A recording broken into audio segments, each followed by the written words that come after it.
There is this moment that we experience before a play begins.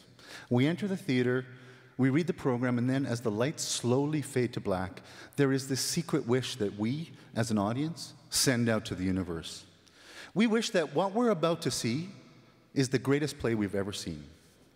Now, this collective wish also happens for community as well.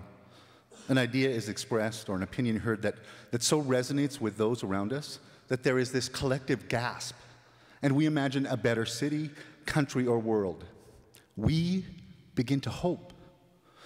We used to come together and share ideas of change in service clubs, churches, businesses, and through the expression of our political will at the ballot box. This doesn't seem to hold us true today. We now use social media to share ideas in a digital space with our community at light speed. We connect quickly, share ideas in seconds, offer our opinions, and try to affect change in a 24/7 conversation that is continuously evolving and never still.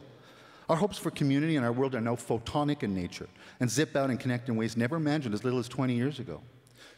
These kinds of connections at this fast speed can have world-changing effects, like when the foundations of power were shook in northeastern Africa and the Middle East. We saw this as well with Occupy. We witnessed across the globe a collective dissatisfaction with the growing levels of income inequality. But with this amazing potential, there can be peril as well. We sometimes can become distracted by shiny flashes of light and don't have the focus needed to act on or affect change we want in our world or our city. We come together and apart like quicksilver. Let's go back to the Arab Spring for a moment. These communities suffered for years, worked under repressive regimes until finally they had an opportunity to act. But part of their success were tools like Facebook and Twitter they used to organize. But that was just part of the equation. They were also prepared and ready for change. They had agreed in advance that they were together. And when they finally had the opportunity to act, it was world-changing. There was no distraction. Their intent was clear. They had the tools and focus necessary to create change. Now, in London, we have a lot going on.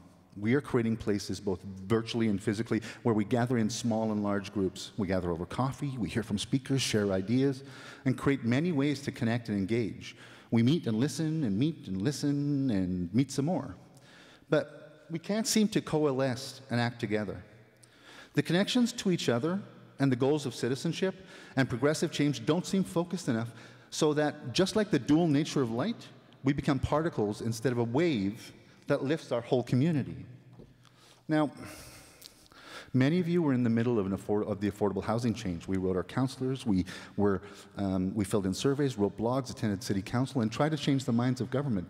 But the decision that many of us feared came to pass anyways. So why couldn't we affect this change? Well, when the moment came to act, it came quickly. We were unprepared and didn't have the tools and enough numbers to act in a coordinated effort to help our leaders help them understand that this was not what we wanted. But despite my criticism, I believe that we are just moments away from success. I know that we can address the issues of inequality, environment, the hard times of joblessness, to support local businesses and create a stronger city. It's just a few ticks of the second hand away. But how do we do this? Well, if we decide that the issues we face are more important than one ideology, and we no longer participate in apathy and cynicism, then we can develop community at light speed, an online place where we could share our real-world efforts with our neighbors and seek their input. Now, imagine that the community created an online home where we could instantly let decision makers know how we felt about important issues. Imagine a variety of viewpoints created in a virtual space, shared in the real world, creating citizenship. Sadly, governments will not build this. We have to.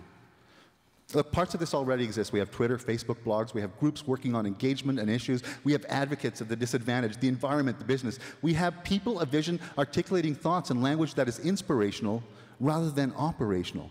If these groups and these individuals could gather around a single purpose of an engaged London, then the real-world effects would outlast the fevered cycle of elections, and those who wanted to run in service of community would be supported by the rest of us. Could this become a joining of many separate efforts?